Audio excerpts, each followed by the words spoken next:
All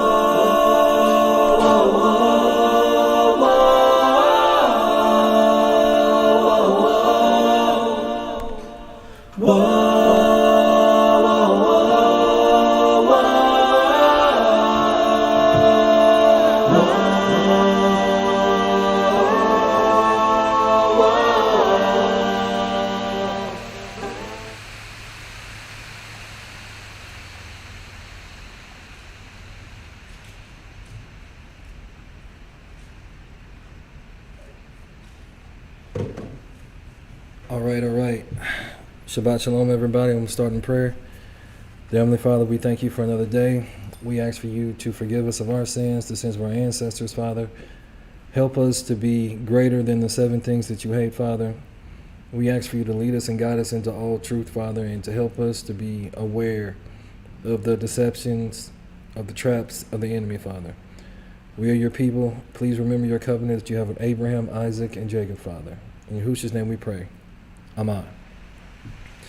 So today's lesson is titled, it's really titled, The Curse of Innocent Blood, subtitled, America the Puppet.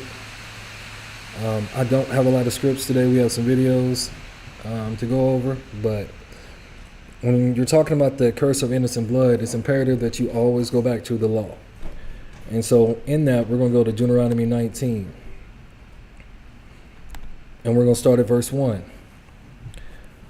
When Yahuwah thy God have cut off the nations, whose land Yahuwah your God gives you, and you succeeded them, and dwell in their cities and in their houses, you shall separate you 3 cities for you in the middle of your land, which Yahuwah your God gives you to possess it. So there's 3 set apart cities for a specific purpose. Then it says, you shall prepare you a way and divide the coast of your land, which Yahuwah your God gives you to inherit, into 3 parts, that every slayer may flee therein, or may flee thither.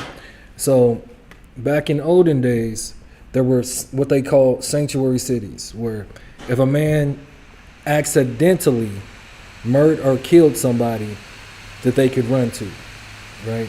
Then it says, and this is the case of the slayer, which shall flee there, that he may live. Whosoever killeth his neighbor ignorantly, whom he hated not in time past. So again, if this was not premeditated murder, you could flee to the city and you will be okay, right?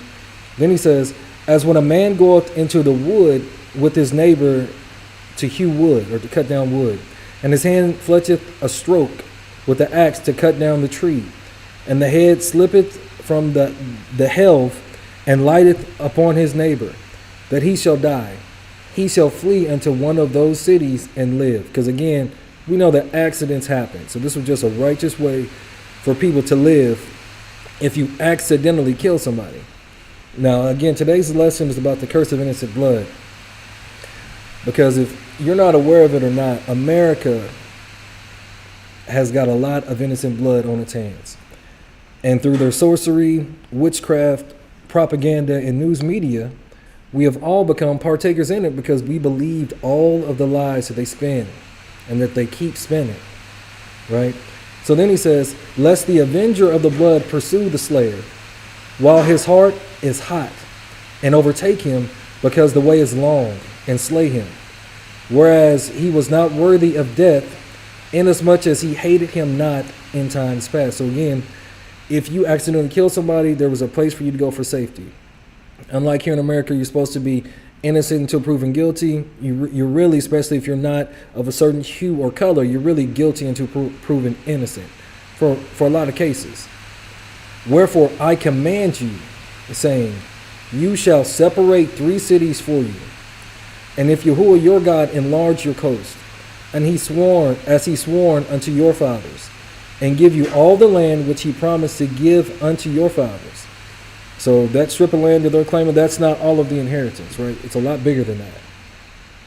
If you shall keep these commandments to do them, which I command you this day, to love Yahuwah your God, and to walk ever in his ways, then shall you add 3 cities more for you, beside these 3. So now it's up to 6 sanctuary cities, right? That innocent blood be not shed in your land, which the Lord, or Yahuwah, your God, gives you for an inheritance. And so blood be upon you, because you do not want the curse of innocent blood on you. Because we already know that he visits the iniquities of the fathers to the 3rd and 4th generation of those that hate him.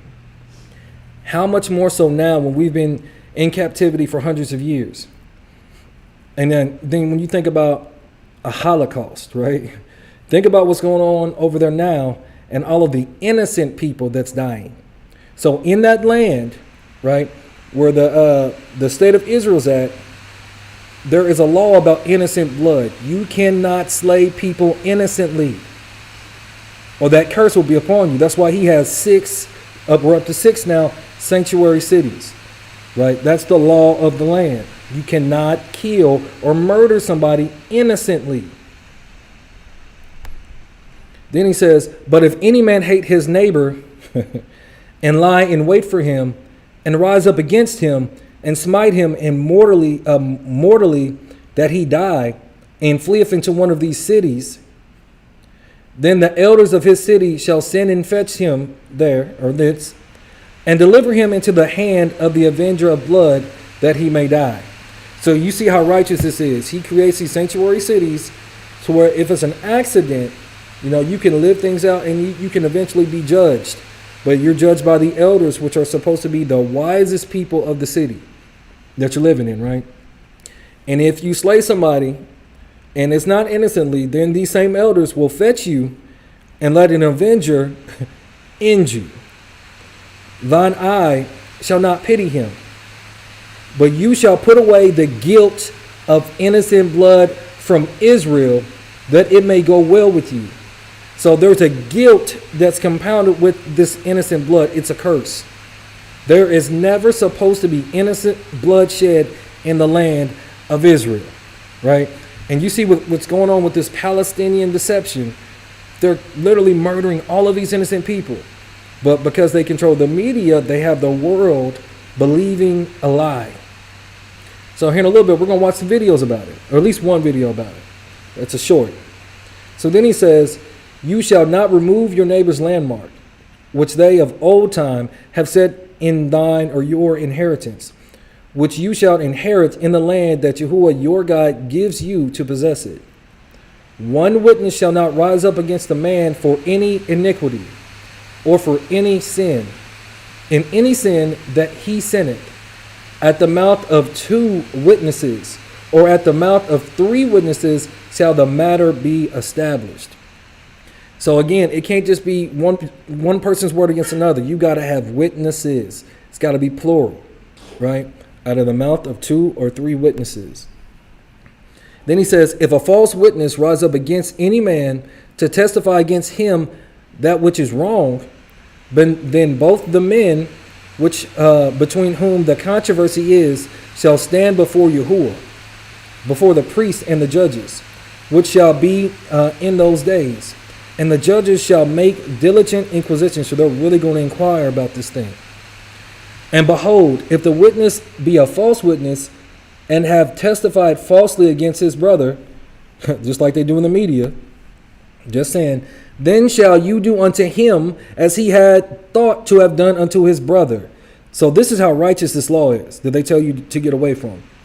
So shall you put the evil away from among you. So because people think that, the law is done away with and it's only mercy now, they don't really understand the righteousness of your Creator. Because it's written in his Torah, it's written in his law.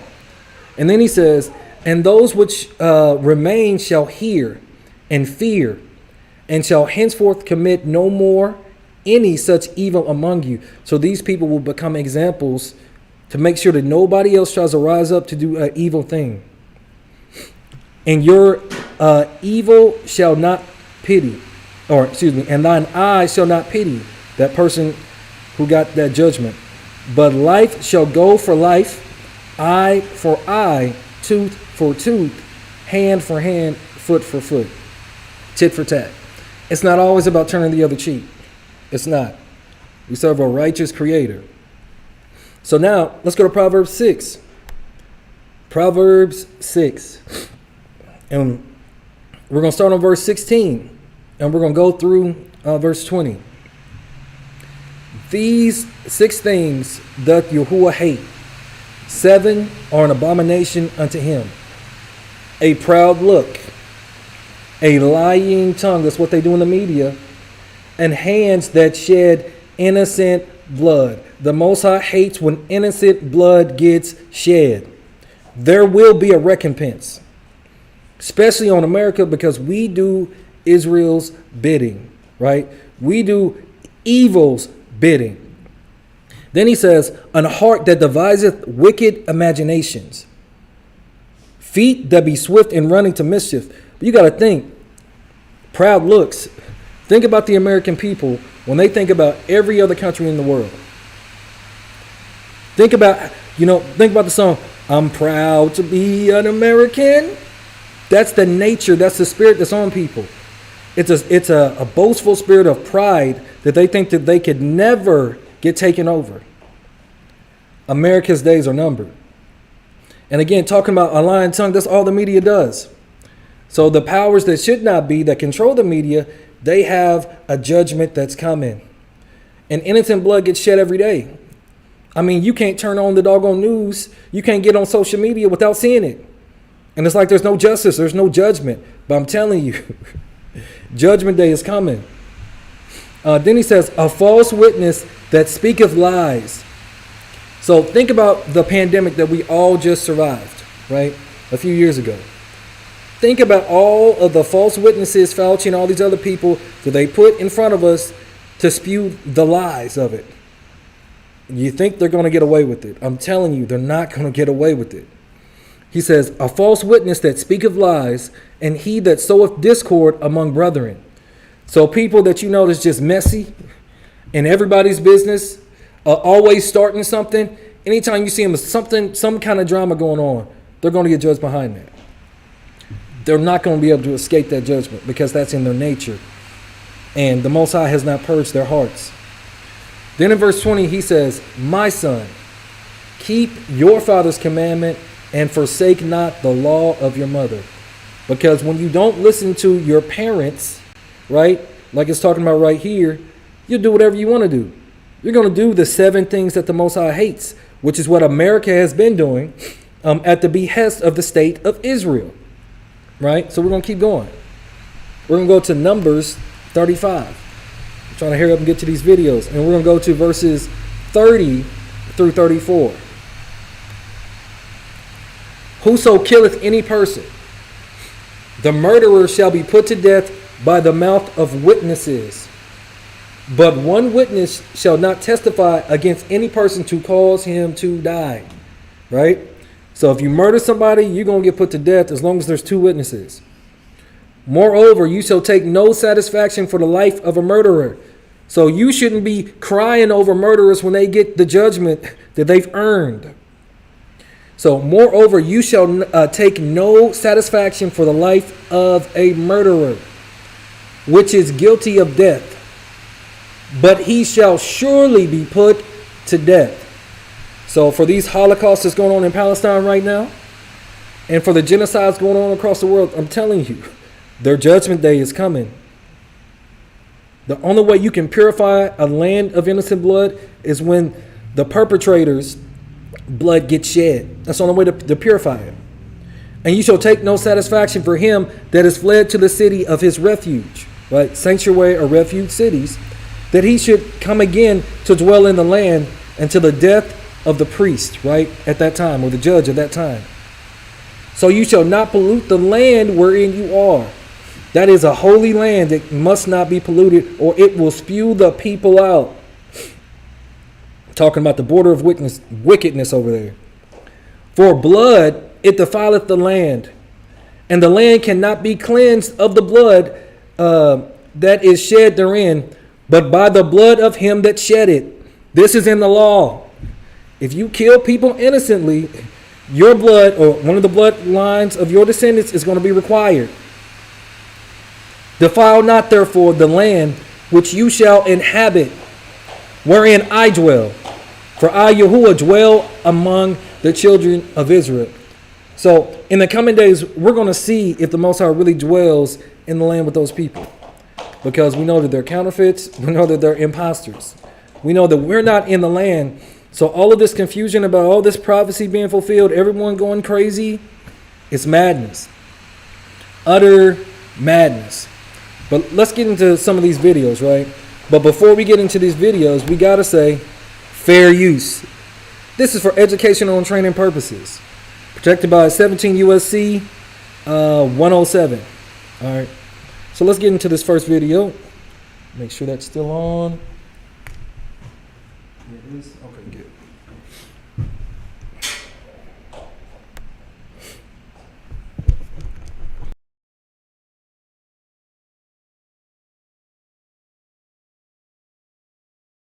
No more waiting. Russia goes all in on BRICS. For decades, Russia played a delicate balancing act, engaging with the West while slowly expanding its role in BRICS. Not anymore. That strategy is over. Russia has made its choice. It's not hedging its bets. It's not looking for a way back into the Western-led global economy. It's going all in on BRICS. And this changes everything. Because this isn't just about Russia. This is about the future of global power. For years, the US and its allies believed they could pressure Russia into economic isolation. Sanctions would break its economy. The dollar would remain king. The West would always hold the upper hand. But Putin just made it clear that world no longer exists. Russia is done waiting for the West to change its stance. It doesn't need to. Instead, it's accelerating its integration into a new financial system, a new trade network, and a new era of global cooperation, one where BRICS takes center stage. So, what does this mean? Is this a bold step toward economic independence or a risky bet that could backfire? Let's go through this step by step. For years, the US and Europe have used economic sanctions as a weapon. Their goal: to crush Russia's economy. The logic was simple: cut Russia off from trade, block its access to Western markets, force it into economic submission. That strategy has been in place since at least 2014, but instead of breaking Russia, it did something else. It forced a transformation. And now Putin has said it outright: sanctions aren't going anywhere. Even if the US or Europe pretends to ease some restrictions, others will just take their place. It's happened before. Back in the 1970s, the US passed the Jackson-Vanik Amendment to restrict trade with the Soviet Union. The USSR collapsed, but the amendment, it stayed. It wasn't reappealed until 2013, and even then, the US immediately replaced it with new sanctions. The pattern is clear. Western economic restrictions on Russia are never meant to end. But here is where it gets even more interesting. Some days ago, I attended a fascinating panel on Iran at the Valdai Club, one of Russia's most prestigious think tanks. Naturally, the topic of sanctions came up, and one analyst pointed out something most people don't realize. US sanctions aren't just policy decisions, they are political landmines.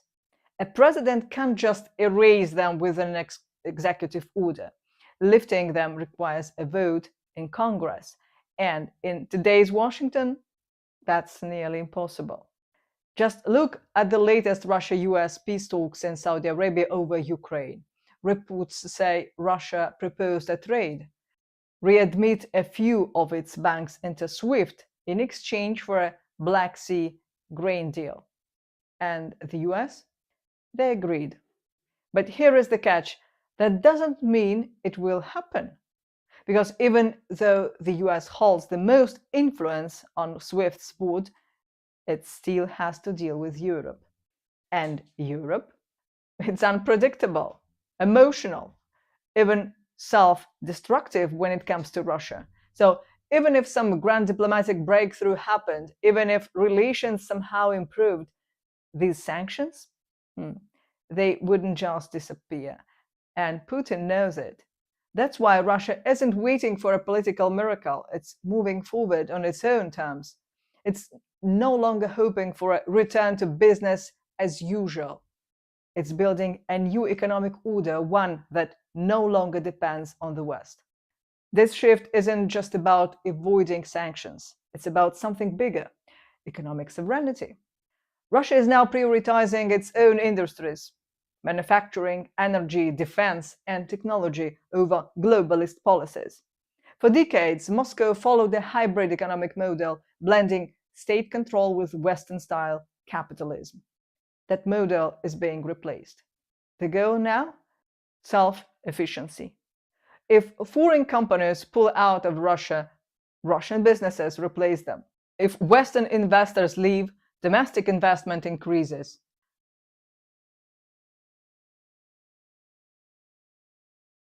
Said that if he's elected president, he would end the Ukrainian war in one day.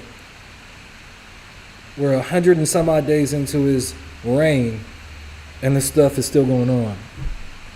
And as this woman said, Russia is not depending on the United States.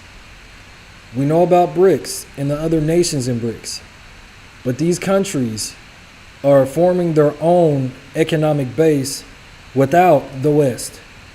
So I'm saying that to say this: you have to realize that these sanctions aren't really doing anything because they're not depending on the United States anymore. They're trying to create this multipolar, right, leadership or order that's without the United States. Now, again, go back to thinking about how prideful the American people are. Think about how prideful the rulers of America are. Do you think that they're really going to stand for this? We're going to keep playing this video. We're going to finish watching this video, but I'm trying to show people that this American dream it's time to wake up from it. It's almost over. These other countries and nations are tired of America. They're tired of always bending to the will of a wicked and perverse nation. Because even they can see the writing on the wall. Judgment is coming. It's just Americans can't see it. A lot of them are just blinded by pride. This isn't a temporary workaround. It's a permanent restructuring of the economy. And there is a historical precedent for this. In the late 19th century, Russia went through rapid industrialization under statesman Sergei Witte. Instead of relying on imports, Russia built its own infrastructure. It developed railways, expanded domestic production, and reduced its dependence on Europe. Now history is repeating itself. Russia is once again redirecting its economy inward. But this time, it has BRICS. For years, BRICS was dismissed as a loose collection of developing economies. Now, it's emerging as a serious alternative to the Western-led system. Let's talk numbers. In 2024, the G7, made up of the US, Canada, Japan, and Western Europe, grew by just 1.9%. The Eurozone barely hit 0.9. BRICS, 4.9. That's not a coincidence. BRICS countries are accelerating their economic integration, and Russia, it's leading the charge. The most important shift: payment systems. For decades, the US dollar has dominated global trade. Countries had to use the dollar for the most international transactions, giving the US control over global finance. Russia is breaking away from that system. Moscow is working with BRICS partners to create new financial infrastructure, one that doesn't rely on the dollar or Western banks. We are seeing bilateral trade in local currencies, Russia and India trading in rupees instead of dollars, alternative payment networks, systems designed to bypass SWIFT and other Western-controlled financial tools, investment funds within BRICS, so countries can trade without needing to go through Western financial institutions. This isn't just about Russia. It's about the entire global south shifting away from Western financial dominance. And it's happening fast. This shift also means something else. Western businesses that left Russia, they are not getting special treatment if they want to return. After sanctions ramped up in 2022, hundreds of Western companies pulled out of Russia, expecting the economy to collapse. That didn't happen. Instead, Russian businesses took over. McDonald's left, Russia launched its own version. Western banks withdrew, Russian banks stepped in. European automakers exited, China and local Russian firms expanded production. And Putin made it clear: the train has left the station. Those who left will not be prioritized upon return. If Western companies want to come back, they will have to play by Russia's rules. And many Russian businesses aren't interested in going back to the old way of doing things. For them, the global economy has already changed. So, what does this mean for the rest of the world? For the West, it's a major problem. They are losing access to Russian energy, Russian agriculture, Russian raw materials. And because BRICS is expanding, Western influence over global markets is shrinking. For emerging economies, though, this is an opportunity. Countries in Africa, Latin America, and Asia are watching BRICS closely, and many are looking to join. Between full members and partners today, BRICS involves more than 20 nations on all continents. The global economy isn't centered around Washington and Brussels anymore. It's shifting toward Shanghai, New Delhi, Sao Paulo, and Moscow. And for Russia, that's exactly what it wants. Russia isn't waiting. It isn't hoping for the West to change course. It has already moved on. The global economy is shifting, and BRICS is leading that transformation. Faster growth, stronger trade networks, new financial systems. Russia isn't just adapting, it's thriving. And this isn't just about Russia. This is about the rise of a multipolar world. For decades, the West dictated the rules of global trade and finance. But now, that dominance is fading. Russia is proving that sanctions aren't an endgame. They are a catalyst for change. And the more countries follow its lead, the weaker the West's economic grip becomes. So, what happens next? Will BRICS continue expanding? Will the dollar lose its dominance? Will the West find a way to counter this shift? The global balance of power is changing fast, and if you want to stay ahead of it, you need to pay attention.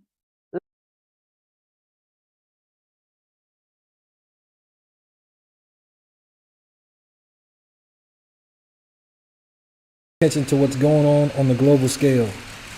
You got to think, in places like Russia and China, all of these American, large-scale companies and conglomerates will come there, build all these manufacturing facilities and companies and whatnot, and then they decide to leave. Well, when you come to these nations, you hire their people to build the facilities.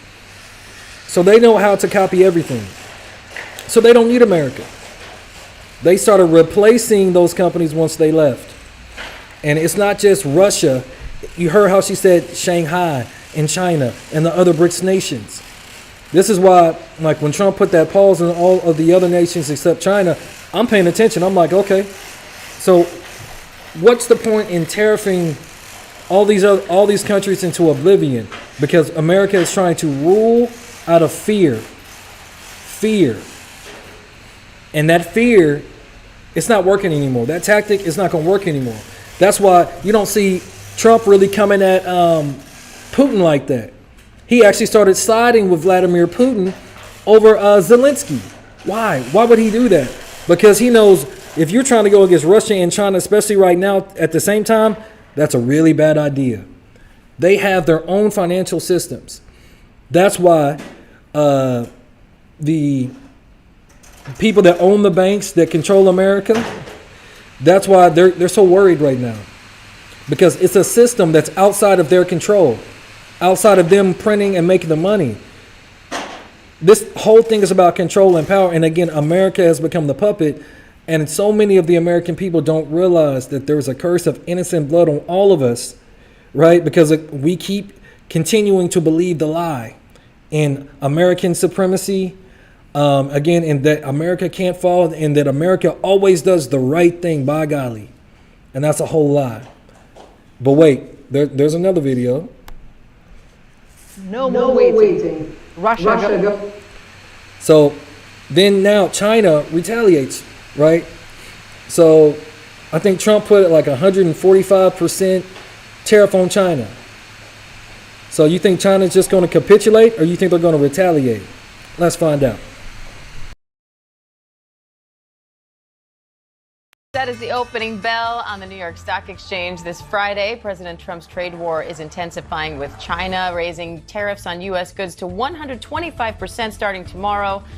The total U.S. tariff on Chinese goods is now 145%, and we are starting the day with the Dow down about 80 points, almost 90 points. Let's bring in our chief business correspondent, Rebecca Jarvis, for more on that. Rebecca, what do you make of what we're seeing in the markets so far over the course of this week and the developments that have happened over the course of the week with this trade war? Yeah, Diane, I can tell you this is one of the wildest trading weeks I have seen in my career, and I've been doing this now for almost 2 decades, and I covered the financial crisis in 2008 and COVID. This is just a market that has been completely thrown for a loop. We came into all of this with the tariffs being much higher than Wall Street was anticipating. Then we got the pause. That created a bit of momentum to the upside, but the reality is it's a pause. It's a reprieve. It's not a resolution. And there's still all of these giant unknowns. And then when you see the tit for tat going on between the United States and China, the fact that tariffs now on each country, both countries are throwing tariffs at each other above 100%, that basically means that trade between these two places is at a standstill. And here in the United States, that has a big impact on companies, small businesses, also big companies. It also has a big impact on farmers who export their things like soybeans to China. And then for China, it means that they aren't going to be receiving things, necessary things like soybeans, things that they rely on as well. Some American culture. They've even said they're not going to be taking Hollywood films or as many Hollywood films in China. So you've got this gigantic, truly the state of play right now is mostly between China and the United States. The rest of the world is still an issue, but it's mostly focused on China and the U.S. Wait, that's a lot to factor in. What are investors telling you about how they're approaching this right now? Well, I can tell you this morning, the mood is really a feeling of exhaustion. I mean, it's been a white knuckle ride all week long. Even we see it in the futures before the opening bell. They were up, they were down, and now after the open, things are down again. And there are a variety of different factors. Yes, we've been talking about China, and obviously China adding those tariffs on the United States, now totaling 125%. This, of course, follows the White House clarification that the tariffs on China are 145%. Now, China did also suggest that they wouldn't be raising that anymore, saying that there's at 125%, there's no real market in China for U.S. products beyond that. So what difference does it make? And some traders I spoke with suggested that maybe that's a door opening, an opportunity for a negotiation if we're kind of like stuck, if the tit for tat, blow for blow has sort of paused at this level. Maybe at some point there can be a discussion with China. But there are a few other factors going on today. We know that many of the big banks are reporting their earnings. Some banks have reported better than expected earnings for the first quarter. But we're also hearing from CEOs like Jamie Dimon of JP Morgan Chase, who highlighted the volatility, the instability, and the idea that there could be slowed growth in 2025, talking about companies perhaps pulling back, being afraid to invest in their products or acquiring other companies with the uncertainty that we're facing right now with these tariffs. So of course, China, that part of the trade war, that reality is setting in. It is escalating. It is here to stay. And then on the other side, they're also coming to grips with the fact that tariffs are here to stay on some level. You have the reciprocal tariffs at 10%. On top of that, you have the 25% tariffs on imported cars, car parts, steel, and aluminum. And effectively, that's going to mean higher prices for Americans in the future. And we could start seeing some of those prices on things like produce very soon, Diane. So, Rebecca, what can we do about that, right? It's one thing to be in leadership. It's another thing to be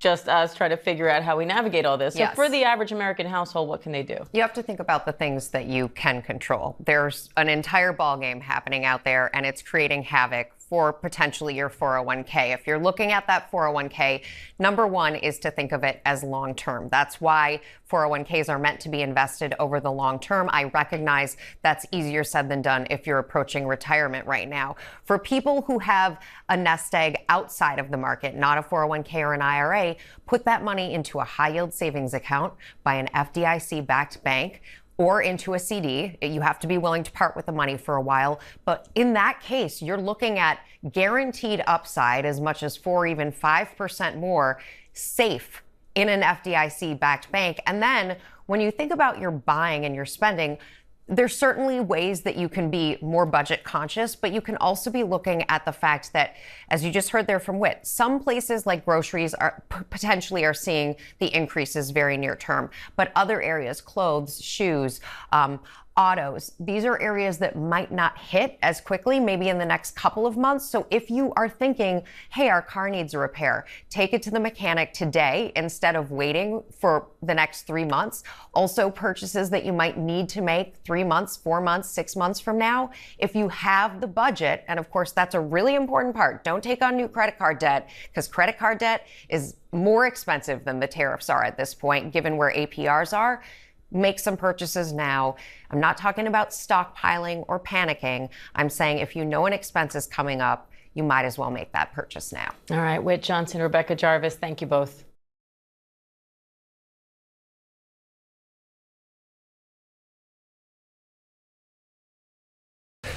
If there's some big purchases that you have to make it now, not in 3 months, right? So, and then that brought me to remember that he's trying to give every American tax-paying family, I think it's like $5,000, right? I wonder why that specific number, 5,000, came up. That is the opening. This morning, the trade war between the world's two biggest economies heating up. China slapping a new tariff on the United States, raising the tax on American goods to 125%. With China one of the main importers of U.S. goods, that move is likely to affect American farmers and companies. And China's President Xi Jinping is now responding to President Trump for the first time, saying that China does not fear economic suppression, but adding there are no winners in a tariff war. It comes after the White House clarified it had raised tariffs on China to 145%. And I think that we'll end up working out something that's very good for both countries. The U.S. tariff policies for the rest of the world remain uncertain. The president keeping a 10% baseline tax in place, even as he paused higher tariffs on dozens of trading partners. President Trump saying he's punishing countries who he insists treat the U.S. unfairly in trade. But experts warn many of those costs will be passed on to American consumers. According to a new estimate, all the tariffs could end up costing American households an extra $4,700 in purchasing power. The president acknowledging there will be short-term economic pain. There'll be a transition cost and transition problems, but in the end, it's going to be a beautiful thing. Amazon CEO telling CNBC's Andrew Ross Sorkin it will likely lead to higher prices. I think we'll have to see how it all plays out. But if you made me guess, I'm guessing that that sellers will pass that cost on. This morning, Wall Street is set to wrap up one of the most volatile weeks in the stock market's history. The Dow, S&P, and NASDAQ all plunging again on Thursday, erasing part of the historic recovery just 24 hours earlier. The president downplaying the sell-off. We're very, very happy with the way the country's running. China says its new 125% tariff is set to go into effect on American goods tomorrow. And the market's euphoria, Willie, earlier this week that the president might be backing away from this trade war certainly appears to have been premature. J.P. Morgan Chase making clear that it is not changing its prediction that the U.S. will plunge into a recession as a result of President Trump's policies, blaming what it calls the largest tax hike since World War II. Hey, thanks for watching. And don't forget, you can catch the Today Show every morning on NBC.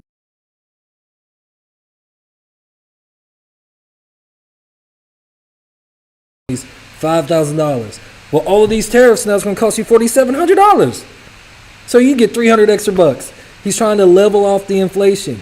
And you got to pay attention when they be telling you stuff. They said that these are the highest tax rates or hikes since World War II. This is a trade war. This is the prelude to a world war. So like when I be listening and I be watching stuff, I'm like, okay, I can read between the lines, but who can discern that?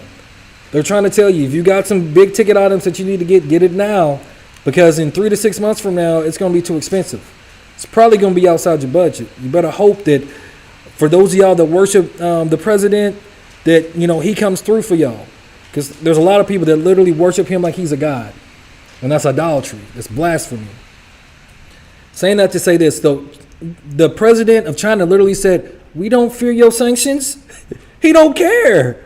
Russia is moving like the West is not even there. BRICS does not care about the tariffs.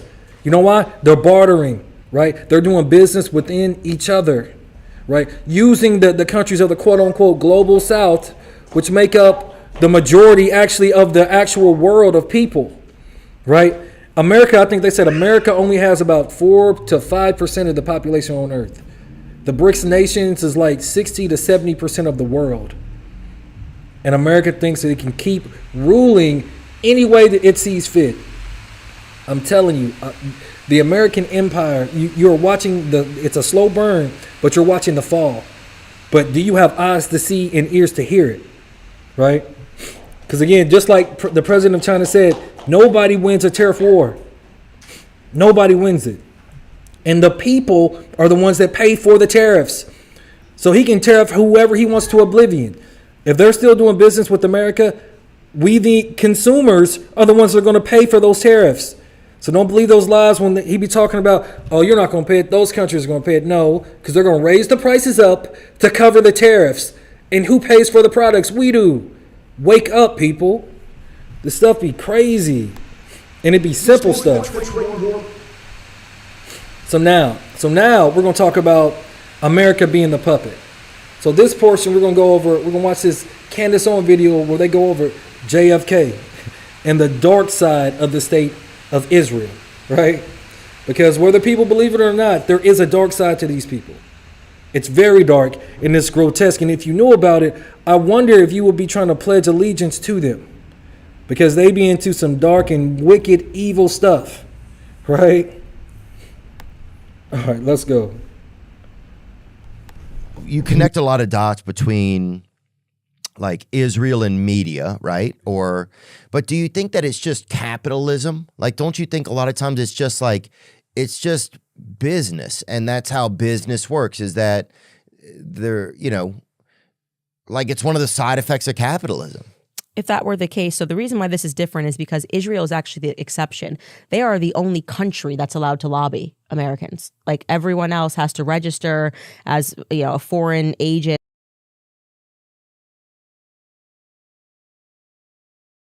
To lobby in America. Everybody else has to register and go through all these hoops, but not the state of Israel, because they're the puppet masters to America. But people don't understand that, right? We're gonna keep going. And like, under Farah, like with AIPAC or whatever. Yeah, so AIPAC. The backstory, by the way, before JFK got shot, he was fighting AIPAC. They were previously called. I'm blanking on this. You can look it up. And he was literally saying you have to register under the Foreign Act. Is that true? Let's look it up. 1,000% true, and you should look it up. We should fact check that live. He was fighting with what is today known as AIPAC. Was renamed AZCPA. I don't know what that stood for. In 1959, AZCPA was renamed AIPAC and American Israel Public Affairs Committee, reflecting a broader membership and mission. Yeah, so JFK told them that they had to register under FARA. And so American Zionist Council, that's exactly what it was called. Okay, American Zionist Council was a pro-Israel lobby in the United States founded in 1949. It represented 9 nationwide Zionist organizations in matters related to... See at the bottom there? In 1962, look at the last paragraph. In 1962, President John F. Kennedy and his brother Bobby, as a U.S. Attorney General, forced the AZC to register as a foreign agent. In doing so, they were barred from making monetary contributions to U.S. officials. Who was barred? AZC? Yeah, so APAC, for lack of a better term, they were called AZC back then, but continued to send out newsletters and hold events with a nonprofit tax exemption. And then what happened was he was shot. So he literally, like they were writing him letters. You can find this. This is all like, this is available information. And he was like, you need to register, you need to register, you need to register. And then we told you to register. Why are you not registering? This makes no sense. And then APAC got lucky because he got shot and killed.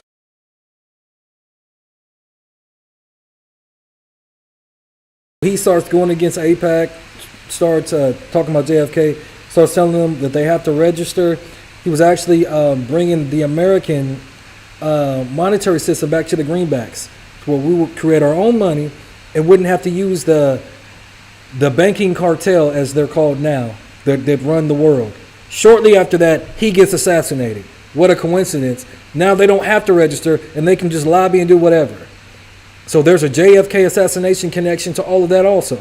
But this is the stake that people are believing are the people of the book. I'm trying to show y'all the lies, right? What also you could like. So they are the reason why I'm bringing this up is not to further conspiracy theories. Country? They're the only country that's allowed to lobby Americans are not registered under the FARA Act. And so when you see these under the people, what act? FARA. So that's like if you're a foreign agent, you have to basically register, your communications are monitored, all of this stuff. But for whatever reason, Israel is an exception to this. And the reason is because JFK got shot, because otherwise they would have been under this. So that is the reason that they're allowed to do this. And so, when this, and then of course we're not allowed to read the files, but leading up to his death, he was having arguments with the Prime Minister, Ben Gurion. That's a fact, another fact. He was having heated arguments with Ben Gurion, and then the problem, look it up. JFK The Foreign Agents Registration Act is a U.S. law that requires people and entities working on behalf of foreign governments to register with the Department of Justice. So it drives me insane to see these absolute frauds. Like when they go, oh, Russia spent $1 million, or whatever they said. I remember they came after Lauren Chen, and they're like, there is an idea that Russia spent money, and they'll say something like $26,000, or they spent $3 million, and influenced the election. And all of these people will be taking money from APAC, but they're like, oh, well, APAC got lucky. Well, JFK got shot. But wasn't the Russia story just that was figured out to be a facade, right? But when you hear these people in your government saying this, you should know how fraudulent they are, because they all are taking money from Israel. And so it's like, yes, is Israel doing it legally because a president got shot? Sure, but it's wrong. A country should not be able to lobby to get what they want and control our congressmen. And you get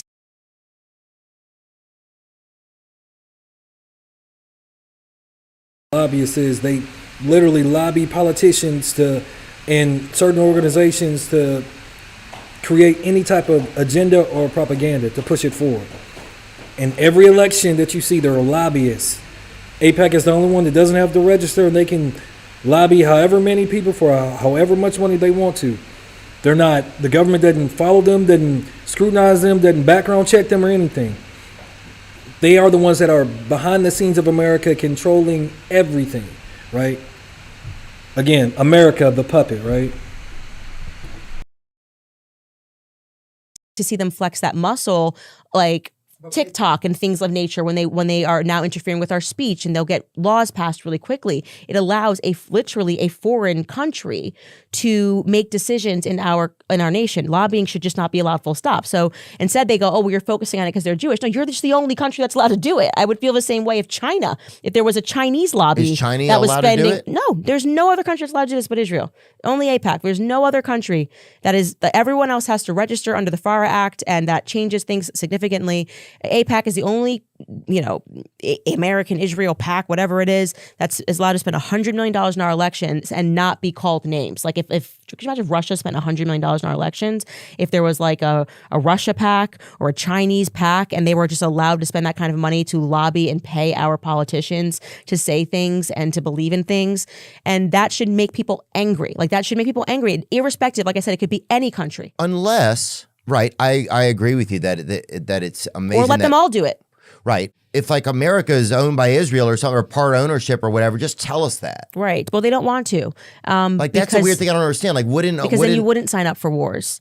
You would start to question things in a different way. And so it becomes important for the government to keep Americans ignorant of how Congress works, what's going on, so that they believe their congressman when they go on a rant and say, Israel's our friend and ally, and they don't know how to just very easily look up and see whether this guy's taking money, or when someone says, this vaccine's going to save your life, and they don't know, what's happened with the CDC, or people don't even have basic civics understanding, but that's by design.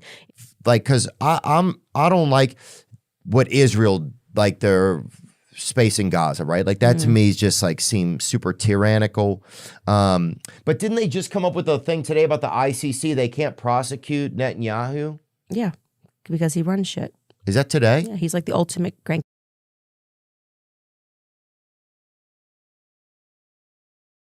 ICC is. So the ICC is the International Criminal Court. And what a lot of people, especially over here in America, didn't realize is the ICC has been trying to get the Prime Minister of Israel and other of their leadership to come to court for crimes against humanity, especially in the Gaza Strip, especially in what they call Palestine or in Israel, right? The international court has come against that whole nation, but everyone else views that, nothing bad can happen because they're the people of the Most High. When we know that they are not the actual people. But that's who the ICC is. Gangster. He's like, even when they catch him doing the crimes, and we created this court for exactly what it did, they said, you can't do this. Then they say, well, just cancel the courts. Can you imagine being like that much of a worldwide gangster? It's crazy. Right. And I wish they would just say, look, we're still letting everybody be gangsters, because that's what I don't like about the media a lot of times. There's this thing. It's like we all need to look out for each other, and we need like climate change, and we need to make sure that everybody has a safe place to urinate and all those things, which, yeah, I think all those things are important or worth discussion. But at the same time, you'll have countries that are still playing this Fidel Castro type of role. So it's like, why do we keep saying all these little things are important, but you can just say, hey, we're still in colonial, or we're still in the old school days, and shit is what it is. Yeah. So fucking mark off your fence yard and protect your fucking shit, because that's what countries are doing. Like that's how they're operating, but they're trying to create ambiance that makes us feel like we can't operate like that, or you're a bad person if you do operate like that. Right. They're actually morally pretentious. They're pretending it's like, oh, we've just gotten, we're so dignified, we would never do this. Look, if it's the rules of the jungle, it's the rules of the jungle. Let us know. Right. That's it. That's my biggest thing. It's this illusion of we're better. We would never. Oh, because of World War II.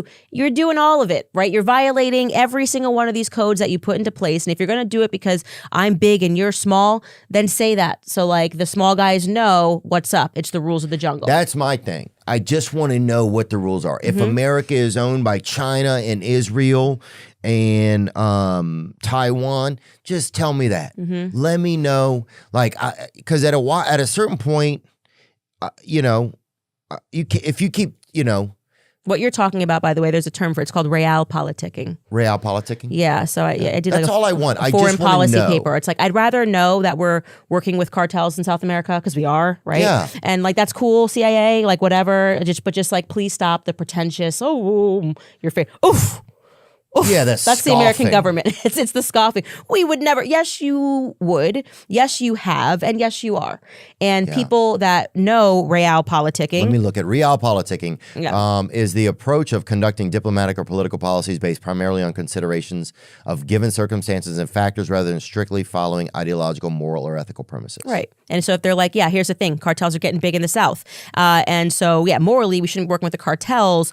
But also, if we let the cartels keep growing and El Chapo keep growing, then you know what? Then Mexico could become stronger than us. So we're going to do deals with the cartel. Like that's realpolitik, right? Or say, yeah, we're Israel is we are partners to the end, and this is how it is. Yeah. Like, I'm kind of conflicted about Trump, like with his stance on Gaza, right? To me, that's like, I totally disagree with him on it. And it's like, it's hard to reconcile it in many ways. It's hard to reconcile because I see so much hypocrisy in terms of when we say America first, for whatever reason, we have this magic carve out. And you cannot pretend that that's not because AIPAC spends $100 million in our election. And this gets back to what we were talking about, whether it's Big Pharma, whether it's Israel, everyone's for sale in DC. And so I have been very disappointed with Trump on his perspectives about Gaza. I have been disappointed, by the way, he's the last person I'm disappointed with, because I've been disappointed, as we saw all last year, with the conservatives, people that say they're Christians, who are condoning this on the basis of what? Like, you're saying, oh, well, they're Muslims, so who cares? And that gets into our programming, which I've spoken about in my podcast, of this 9/11 programming, where we just don't see Muslims as like human life. And to me, to speak about Gaza and talking about casinos and hotels, and these people just lost their entire families. Yeah. It's so far removed from humanity, and I think it's wrong. And I'm tired of America being used as Israel's piggyback. For whatever reason, everyone can critique every other country for taking money from us, and then there's just everyone's blind when it comes to Israel. And obviously, I paid a very heavy price for saying that last year, but I don't care, because I am truly someone whose values have never been up for sale. Like, I don't care. I will burn everything to the ground and rebuild it. I have to be able to sleep at night, and to see those Palestinian children, and the images are seared into my brain. The screaming, the crying, the bleeding, the stuff that we saw on X for the first time, largely thanks to Elon freeing the bird, and really realizing how much we had been lied to about what was happening in that region. I just, it was very easy for me to say, take whatever you have to take from me. I have to be on the human side of things. I think it's become both sides of the aisle now just see that, human people just feel like this is that it's just wrong. Of course. What's happened is wrong. Like, probably a year ago, people were afraid to even say that. And now it is what everybody is saying. Like, even Piers Morgan is saying it on his show now. Like, people are saying it's obvious that you can't go and annihilate and genocide this culture and make them disappear. And then Trump to come on top of it and say they're going to build, you're going to go on a lazy river where there's bodies of, who could even go to that? And what's so crazy is the mainstream media thinking that we're so stupid that they're going to condition us to believe that to not support the ethnic cleansing, they're then going to mine our preconditioned beliefs about the Holocaust and be like, oh, well, a Jewish person died. So if you don't agree with what we're doing over here, then you're a person that wants more Jewish people to die. It's like, this is an evil way to try to socially engineer what you want, because actually it's precisely because of what I learned growing up about Holocausts and ethnic cleansings that I do not support what the state of Israel is doing. And you're trying to convince me that it means that if anybody's been wronged in the past, they can't wrong people in the future. You're also wrongly conflating, a Jewish American. Why? You have nothing to do with what's going on in Israel. This is a foreign country. No more than if right now we were standing up to a genocide that was happening in Ghana. Yeah. And then when I'm going to be like, oh, well, if you don't support what the president of Ghana wants to do, then you want American slavery back. I'm like, it's like, what are you talking about? Just because I'm black and maybe my family is from Ghana, why on earth would I not be able to critique a foreign country for something that they're doing that is so objectively wrong? Yeah. And so it's disappointed me as someone who just had so much respect and belief in the conservative movement and believing that it was a principled movement, and Christians as well. I've been very disappointed in Christians who are trying to use this biblical argument for just, well, no matter what, Are people doing that? Yeah, it's pretty sick, man. It is very sick. They're basically saying that the Bible, the Bible will bless those who bless Israel. And I'm like, okay, so we have a country who first and foremost doesn't have to give us back our pedophiles. Literally, they have this weird rule that you can go if you're Jewish and hide as a pedophile and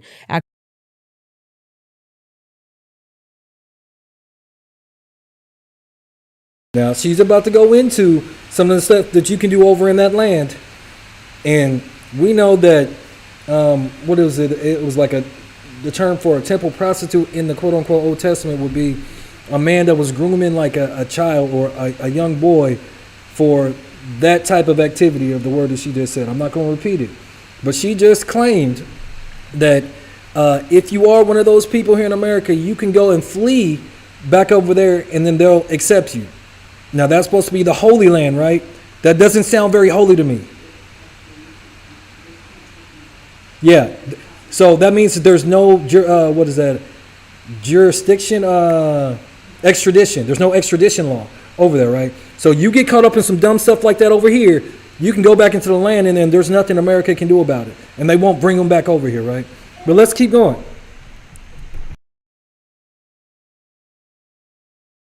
Actually, an amazing Jewish organization did the work there. You could pull it up. I think it was on CBS. I forgot what the name of the Jewish organization, but they went to Israel and was like, why are we harboring pedophiles? So there was a Jewish organization that they had pedophiles. They did amazing. No, they were not the pedophiles. They did the investigation to show how people are using, how like people who have molested children in America, if they're Jewish, they can then make their trip to Israel and be protected by the government. And Israel doesn't have to they literally don't have to. Yeah. Exposing CBS News, that second one. How Jewish American You will not pedophiles find a single person who says that that's wrong. hide from justice in Israel. But can't they hide? Can't most people say if you are, so these are people that are Israeli citizens? No, they can then become Israeli citizens. They're American, right? So if they just if they're being on a trial, you get to Israel, they'll protect you. And so they went to where all these, pedophiles are, and spoke a lot about, or I can't remember the name of the organization, but they did amazing work there. Jewish Community Watch, that's what it is. And so that's what I mean, where it's like there's also this wrong conflation that annoys me as well, because you have Jewish organizations who will objectively say this is wrong. They recognize they are Americans. They don't support pedophiles. And yet the mainstream media is trying to conflate them and make them think that they have to defend the actions of this state. And yeah, if you even talk about this, so say it's anti-Semitic, talk about this. What are you talking about? You're taking billions. That's the difference here. This is a country that is taking billions and billions and billions. It's an American welfare state, And CBS jumped on it. A CBS News investigation has found that many accused American pedophiles flee to Israel, and bringing them justice can be difficult. Okay, has been trying for years to find Caro's Caro one and of help bring them. to justice. So Jimmy Caro, he's a wanted man and is considered dangerous, accused of assaulting a 9-year-old girl in Oregon in 2000. He fled to Israel before authorities in the U.S. could apprehend him. But is this just one guy? No. So this is a story about how they are doing this. Like, it's the main story is like that they were investigating is that there's so many people that did this. Why do they allow it? Because they have special consideration and they are not allowed, they don't have to give us back our pedophiles. I don't know. I never understand these random Israeli loopholes.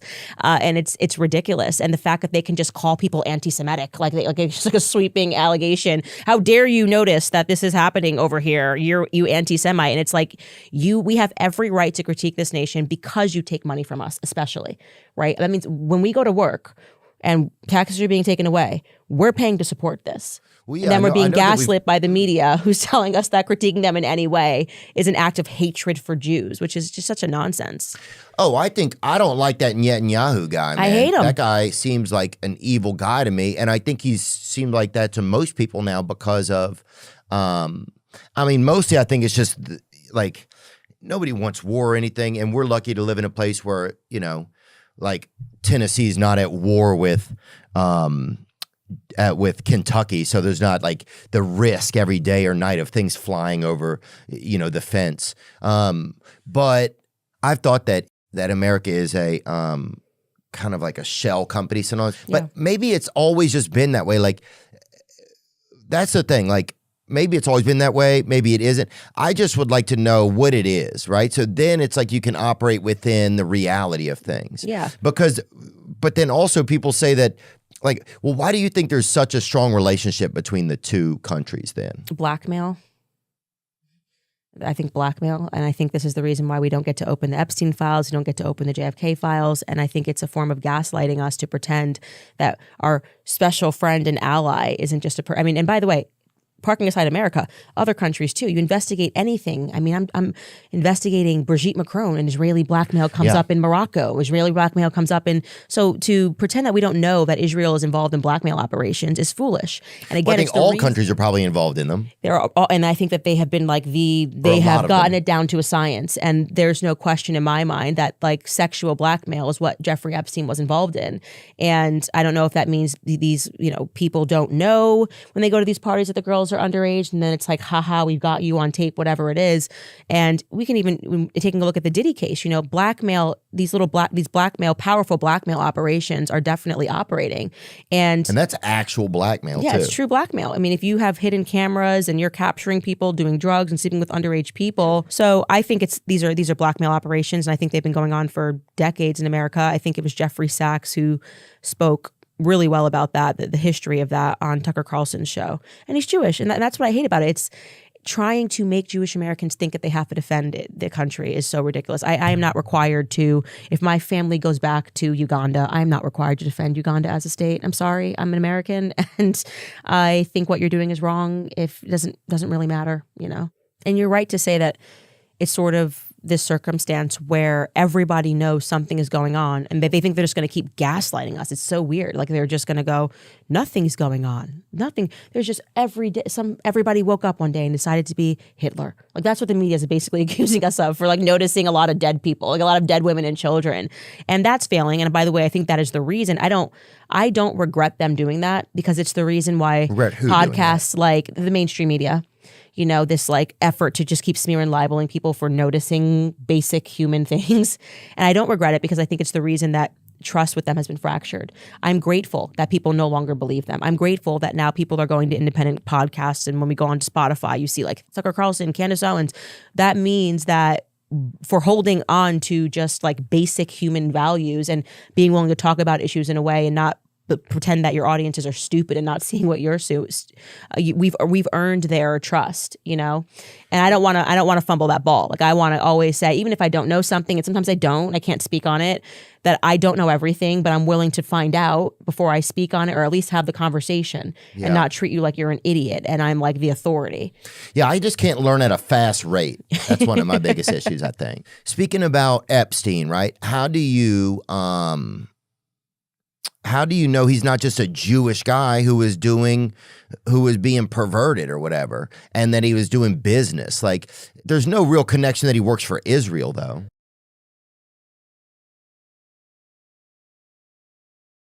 That a lot of people don't know is Epstein had multiple different types of passports and under different aliases, to where normal people, you can only get one passport.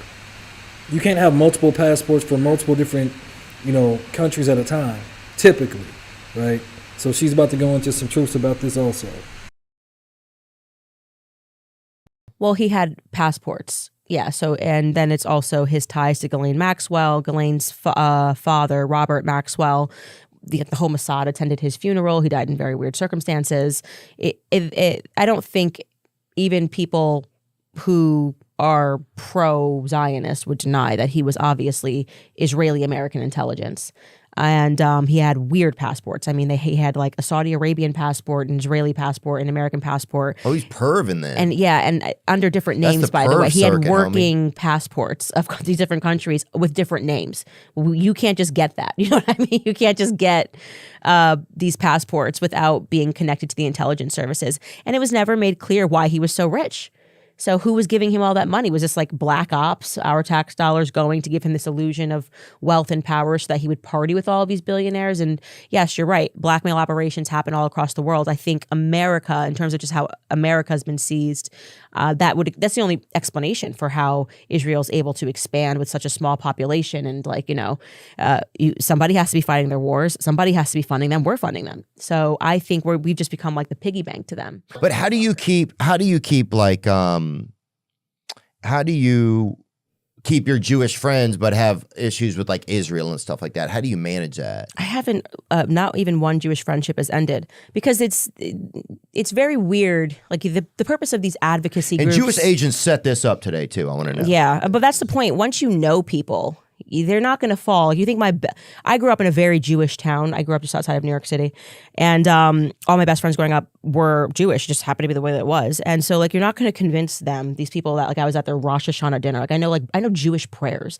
And the Jewish families that I worked for in New York, overnight that Candace turned into Adolf Hitler. Like that actually is being sold. Oh, that's a good point. It's just like, they're not going to buy that. You know what I mean? So it's stupid. But the other thing is that they haven't yet worked through, I think, this new generation of smear tactics, like the people that are employing it now, people like Barry Weiss, they haven't quite figured out that once people have a platform that's big, like if people are watching your show every single day, and I say, actually, Theo Von is an avowed racist, like he is the second coming of whoever, he just wants slavery back. You're not just condemning Theo Von, you're condemning the millions of people that listen to him, and they get mad because they know they're going to be like, I listen to his show every day. What are you talking about? Like he says raisins are you like raisins because they're grapes that have been through shit. That's a Theo Von quote. Yeah, I would never do slavery, dude. I have fucking 3 employees. I can barely But if handle I these had guys. advocacy groups and tons of money, I could just be like, write articles that say Theo Von hates black people. Okay, we could do it, but at the end of the day, people that listen to you know better and they get angry. And all it does is it breaks them away from trusting the mainstream media more because they are listening to you every day.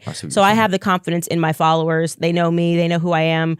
I don't hate anybody. I just hate liars, and they come in all different shapes and sizes and races and religions. You can find you can find you a liar anywhere. So. Yeah. Well, I do think because there's also a lot of great things that I see, like in like a lot of Jewish families, they value education. Right. They invest in their children. Those are like some of the things that they do super well. They work together, right? Like a lot of Jewish guys that I know, they'll connect you with another Jewish.